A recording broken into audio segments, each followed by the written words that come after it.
Bienvenidos queridos amigos y hermanos que nos acompañan. En esta transmisión vamos a considerar la lectura de la Biblia, la asignación de 4 minutos para la semana del 14 al 20 de octubre. Como ustedes pueden ver, son 4 minutos y está asignada la primera carta de Pedro, capítulo 1, versículos 1 al 16. La lección es la número 10. Como hemos mencionado en anteriores videos, esta es una asignación para Jehová, y nadie debería pensar que como es una lectura es menos importante, sino todo lo contrario. Por lo tanto, es apropiado que usted, si tiene esta asignación, haga una oración pidiéndole a Jehová su ayuda, su Espíritu Santo, para poder entender la asignación y realizarla de la mejor manera. Ahora vamos a prepararnos juntos. Es apropiado, es correcto preparar primero la lección, para entonces pensar en cómo aplicarla en la lectura. ¿Por qué? Imagínense que en este caso la lección es la número 10, titulada Modular la voz, pero viene alguien y se esfuerza nada más en no equivocarse, en no pasarse de tiempo y solo se esfuerza por leer bien. Pero resulta que tal vez la asignación, la lección asignada era la de ademanes y expresiones faciales. Evidentemente la persona leyó bien, pero por olvidar preparar la lección, ya no hizo ademanes ni expresiones faciales. Entonces, notamos ahí el punto de preparar primero la lección asignada. Entonces, la lección asignada es modular la voz. ¿Esto qué implica? Cambiar el volumen, el tono y el ritmo para transmitir claramente las ideas. Entonces, son 3 cosas que hay que cambiar: el volumen, el tono y el ritmo. Eleve la voz para destacar puntos principales y motivar, así como cuando lea una sentencia divina. ¿Sí? No lo haga constantemente, pues los hermanos van a creer que los está regañando.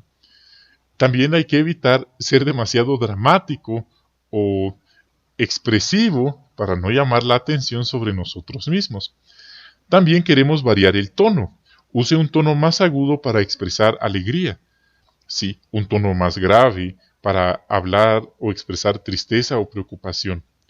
El ritmo: hable más deprisa si desea transmitir entusiasmo.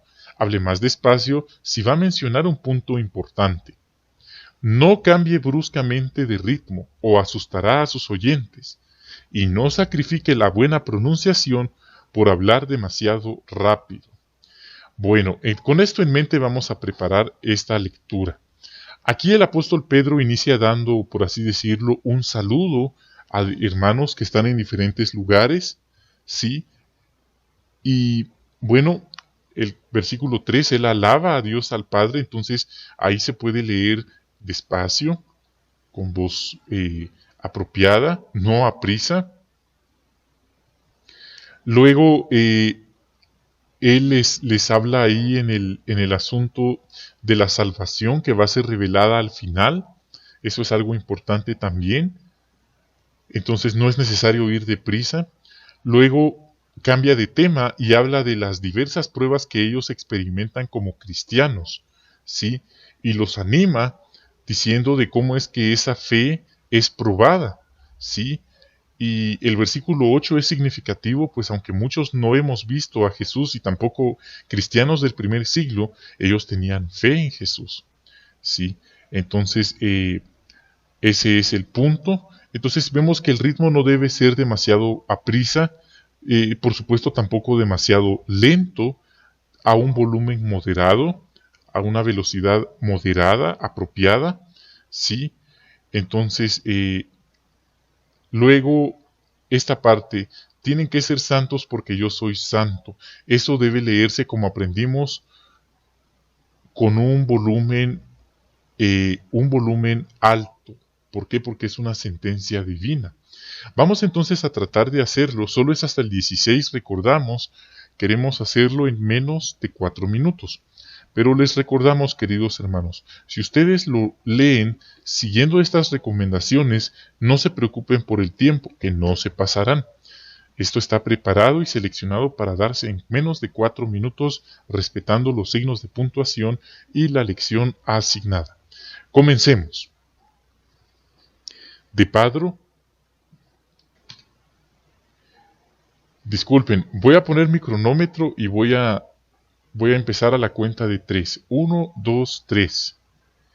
De Pedro, apóstol de Jesucristo, a los residentes temporales esparcidos por el Ponto, Galacia, Capadocia, Asia y Bitinia, a los escogidos de acuerdo con la presciencia de Dios el Padre, que han sido santificados por el Espíritu con el propósito de que sean obedientes y sean salpicados con la sangre de Jesucristo, que reciban cada vez más bondad inmerecida y paz.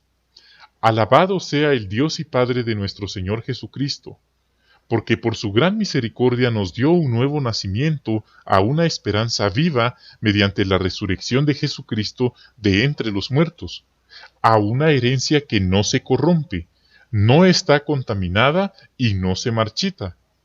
Esta se ha reservado en los cielos para ustedes, quienes están siendo protegidos por el poder de Dios mediante la fe, para alcanzar la salvación que está lista para ser revelada en el último período. Por eso ustedes sienten muchísima alegría, aunque por un poco de tiempo sea necesario que estén angustiados por diversas pruebas, a fin de que su fe de calidad probada, mucho más valiosa que el oro que perece a pesar de haber sido probado con fuego, sea considerada motivo de alabanza, gloria y honra en la revelación de Jesucristo. Aunque ustedes nunca lo vieron, lo aman. Aunque ahora no lo ven, demuestran fe en Él y están alegrándose muchísimo con una felicidad indescriptible y gloriosa al alcanzar el objetivo de su fe, su salvación. Sobre esta salvación hicieron una investigación minuciosa y una búsqueda cuidadosa los profetas que profetizaron acerca de la bondad inmerecida reservada para ustedes. Siguieron investigando a qué momento en particular o a qué época respecto a Cristo señalaba el Espíritu dentro de ellos, cuando testificaba de antemano acerca de los sufrimientos que le esperaban a Cristo y de la gloria que vendría después. A ellos les fue revelado que no se estaban sirviendo a sí mismos, sino que les servían a ustedes, con respecto a las cosas que ahora les han anunciado los que les declararon las buenas noticias con Espíritu Santo enviado desde el cielo. Estas son las mismas cosas con las que los ángeles desean mirar con atención. Por lo tanto, preparen su mente para actuar, mantengan por completo su buen juicio, y pongan su esperanza en la bondad inmerecida que se les mostrará en la revelación de Jesucristo. Como hijos obedientes, no dejen que los deseos que tenían antes en su ignorancia sigan moldeándolos. Más bien, al igual que el santo que los llamó, sean santos en toda su conducta, porque está escrito, tienen que ser santos porque yo soy santo. Queridos hermanos, como ustedes notan, hay una palabra que no es muy común escuchar. En el versículo 2 dice, de acuerdo con la presciencia. No es presencia, es presciencia. Si tienen dudas qué es presciencia, pueden encontrarlo en el tomo 2 de la obra Perspicacia. Ahí aparece la definición de presciencia. Eso podemos comentarlo en otra transmisión, pero en esta ocasión ese es el objetivo de este video. Pues bien, queridos amigos y hermanos, esperamos que puedan presentar esta asignación, que esto les haya contribuido en su preparación. Reciban un cordial saludo, bendiciones a ustedes y a sus queridas familias. Hasta la próxima.